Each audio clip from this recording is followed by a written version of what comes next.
క్రైస్తవ యేసుక్రీస్తు వారి పరిశుద్ధమైన నామంలో మీ అందరికి వందనాల శుభాలు తెలియపరుస్తూ ఉన్నానండి. యెరెమీయా గ్రంథం 39వ అధ్యాయం 18వ వచనం, నీవు నన్ను నమ్ముకొంటివి గనుక నిశ్చయముగా నేను నిన్ను తప్పించేదను అని దేవుని వాక్యం సెలవిస్తున్నాడు. మనం ఎప్పుడైతే దేవునిని నమ్ముకుంటామో దేవుడు ఖచ్చితంగా మనల్ని తప్పించేటువంటి దేవుడు అండి యేసుక్రీస్తు వారు. ఈ లోకంలో బాధలు, కష్టాలు, ఇబ్బందులు, నష్టాలు మనకు కలుగుతుంటాయి. వీటిల్లో తప్పింపబడాలి అంటే దేవుని కృప ద్వారా మాత్రమే మనకు తప్పింపబడతాం. యేసుక్రీస్తు వారి రక్షణ లేదే మనం తప్పింపబడడం. ఏదో మనం ప్రయాణమై బయటికి వెళ్తూ ఉంటాం. యాక్సిడెంట్లు మనకు జరగకుండా కాపాడబడుతున్నామంటే మన డ్రైవింగ్ స్కిల్స్ కాదండి.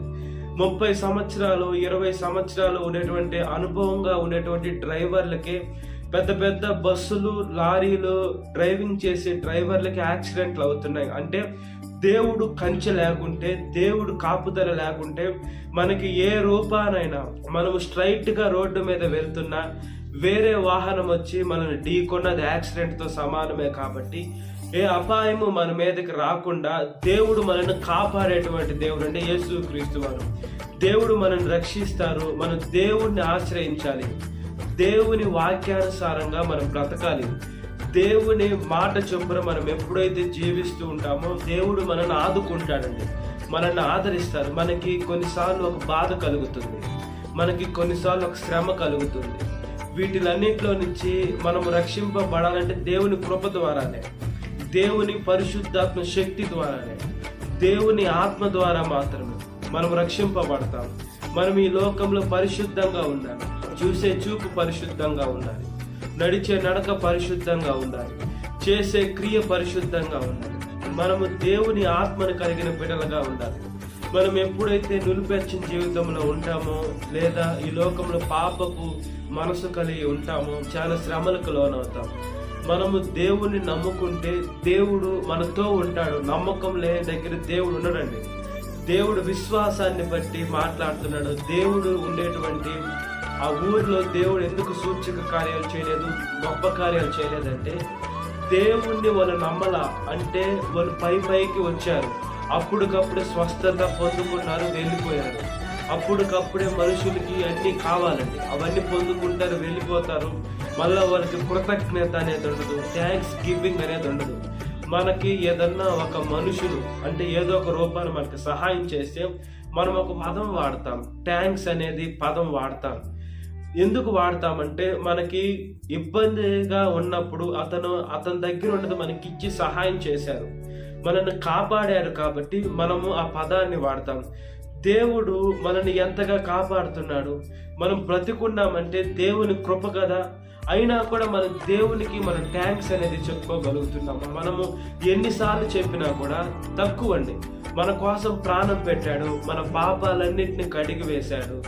మనం ఈ లోకంలో ఆరోగ్యంగా, మన ఆరోగ్యం ఉంది, మంచిగా కాళ్ళు చేతులు ఉన్నాయి, మంచిగా ఉన్నామంటే దేవుని కృప ద్వారానే మనం బ్రతుకున్నాం. మన బలంతో, మన శక్తితో మనం బ్రతికి లేవు. ఈ దినాన్ని చూడలేకుండా అనేక మంది మట్టిలో కలిసిపోయారు. గొప్పగా డబ్బు ఉన్నటువంటి వారు కూడా లేరు. మనం ఉన్నామంటే దేవుని కృప ద్వారా మాత్రమే ఉన్నాం. అలాంటిగా దేవుడు మనల్ని అంతగా సహాయం చేస్తే మనం దేవునికి కృతజ్ఞతగా జీవించడం. దేవుడు ఏదో నాకు డబ్బు ఇవ్వు, నాకు కిరీటాలు పెట్టని దేవుడు చెప్పలేదు. కానీ దేవుడు మనకి ఏ కార్యం చేశాడో మనం బయటికి వెళ్ళి చెప్పాలండి. ఎందుకు చెప్పాలంటే వాళ్ళు కూడా దేవుణ్ణి నమ్ముకుంటారు. వాళ్ళు కూడా నిజం వైపు, నిజము దేవుడెవరు, సత్యదేవుడెవరు, పరిశుద్ధమైన దేవుడెవరని వాళ్ళు కూడా సర్వసత్యంలో నడుస్తారు. మనకు వినుట ద్వారా విశ్వాసం కలుగుతుంది అనే ఒక ఆలోచనని బట్టే దేవుడు అందరికీ చెప్పమంటున్నాడు. ఏమంటే మనము ఏదన్నా మన జీవితంలో ఒకటి జరిగితే బయటికి చెప్తేనే తెలుస్తుంది. మన పర్సనల్గా అందరికీ తెలిసి జరిగేటి కొన్ని అయితే మన పర్సనల్గా కొన్నే బయటికి తెలుసు, మనం చెప్తేనే తెలుస్తుంది.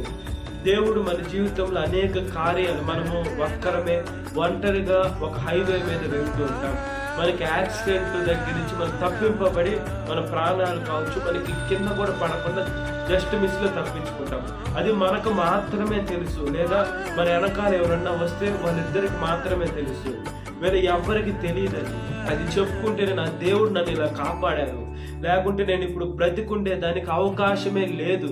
అంత గొప్ప యాక్సిడెంట్, అంత పెద్ద యాక్సిడెంట్ కానించి దేవుడు నన్ను కాపాడారని మనం సాక్షిగా బ్రతకాలి, దేవుణ్ణి మహిమపరచాలి. మన గొప్పతనం అక్కడ మనం ఎప్పుడు కూడా పెట్టుకోకూడదు. కానీ మన గోల్ ఒకటే, దేవుని నామాన్ని మహిమపరచడం, ఆత్మను తీసుకొని వచ్చి పరలోక రాజ్యం గురించి వాక్యం చెప్పి వాళ్ళ సర్వసత్యంలోకి నడిపించడం దేవుడు మనకి ఇచ్చిన బాధ్యత. ఆ బాధ్యతని మనం సక్రమంగా నిర్వర్తిస్తే దేవుడు ఆశీర్వదిస్తాడు. కాబట్టి మనం దేవుని ఆత్మని పొందుకొనున్నట్లుగా ప్రార్థన. మహాపరిశుద్ధాత్మదేవ, మా ప్రియ పరలోకమందున తండ్రి స్తోత్రం. యేసయ్య, మేము ఎప్పుడైతే మిమ్మల్ని నమ్ముకుంటామో మా ప్రతి ఒక్క శ్రమ నుంచి, బాధ నుంచి, కష్టం నుంచి, ఇబ్బంది నుంచి, మా ప్రతి ఒక్క క్లిష్టమైన సమస్యలు ఉన్నప్పుడు మేము తప్పింపబడతాం. మీ మీద ఆధారపడాలి. మిమ్మల్ని నమ్ముకుంటే మాత్రమే మాకు కార్యం జరుగుతుంది. ఆత్మవిశ్వాసం ఉంటే జరగదయ్యా. మా జీవితాన్ని మీరు కాపాడుతున్నారు, రక్షిస్తున్నారు. మేము ఇంకా సజీవ లెక్కలో ఉన్నామంటే మీ కృప మాత్రమే. కాపాడండి అయ్యా. యేసయ్యా, మనుషులు ప్రాణం తీసుకోవాలన్నా మీరే, ప్రాణాన్ని ఇవ్వాలన్నా మీరే. నరుని ప్రాణము యెహోవా మీ చేతుల్లో ఉంటుంది. మీరు ప్రాణం రమ్మంటే రావాలి, పొమ్మంటే పోవాలి. ఎజికియా రాజుని మేము చూసుకున్నప్పుడు ఆ ఎజికియా రాజు అతను మీకు ప్రార్థన చేసే సాక్షాత్ 15 సంవత్సరాలు మీరు పెంచారయ్యా. మేము కాపాడబడుతున్నామంటే మీ కృప, మీ దయ, మీ మీద ఆధారపడేదానికి మంచి మనసును దయచేయండి.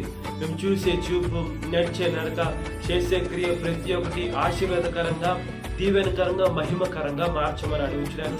శక్తి, అపవిత్రాత్మ శక్తి, చేతపడి చీడ పీడ శక్తులు, అల్లరి శక్తులు, చీడ పీడ శక్తులు, అల్లరి శక్తులు నజరేయుడైన యేసుక్రీస్తు వారి పరిశుద్ధమైన నామములో పతనమైపోవను గాక అని వేడుకుంటామయ్యా.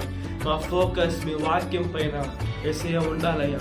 మా గోల్ ఆత్మని రక్షించే వాటిపైన ఉండాలి. ప్రతి ఒక్క యవనస్తుని మార్చండి, యవనస్తురాన్ని మార్చండి.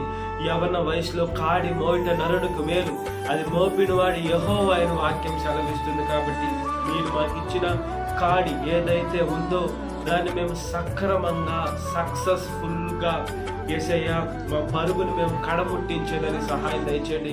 మా గోల్ని మేము అచీవ్ చేసి రీచ్ చేయదని సహాయం దయచేయండి. యవన వయసులో మీ కాడి మోసి మంచి మనసును దయచేయమని అడుగుచున్నానయ్యా. సాతాను శోధన ప్రతి ఒక్క పెట్టిన విడుదల దయచేయండి. ఈ వాక్యం వీటిన ప్రతి ఒక్క పెట్టిన పేరు పేరాసిన జ్ఞాపకం చేసుకోండి. ఈ దినకాలపు దీవితో నింపమని నజరేయుడైన యేసుక్రీస్తు వారి పరిశుద్ధమైన నామంలో మిక్కిలి వినయం తలుచున్నాను మా పరలోకమందున తండ్రి. ఆమేన్. Praise the Lord. God bless you. Have a great day.